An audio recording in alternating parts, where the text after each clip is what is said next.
அதிமுக ஏற்கனவே ஆட்சியில் இருந்த 10 ஆண்டு காலத்தில் தமிழகத்தை பிஜேபிக்கு வாடகைக்கு விட்டிருந்ததாகவும் மீண்டும் அனுமதித்தால் பிஜேபிக்கு விற்று விடுவார்கள் என்றும் துணை முதலமைச்சர் உதயநிதி ஸ்டாலின் தெரிவித்துள்ளார். விழுப்புரத்தை அடுத்த சிந்தாமணியில் திமுக சார்பில் அமைக்கப்பட்ட முன்னாள் முதலமைச்சர் கருணாநிதியின் 8 அடி உயர வெண்கல சிலையை துணை முதலமைச்சர் உதயநிதி ஸ்டாலின் திறந்து வைத்தார். நிகழ்ச்சியில் பேசிய அவர், பாஜக கொண்டு வரும் திட்டங்களுக்கு ஆமாம் சாமி போடுவதையே இலக்காக கொண்டு அதிமுக செயல்படுவதாக குற்றம் சாட்டினார். 3 மாதங்களில் தேர்தல் நடப்போம்.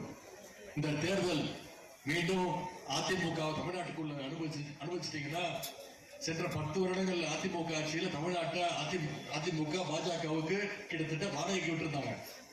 மீண்டும் ஒரு முறை அவங்களுக்கு வாய்ப்பு விட்டுட்டீங்கன்னா இன்னைக்கு தமிழ்நாட்டை பாஜகவுக்கு அதிமுக வித்துருவாங்க.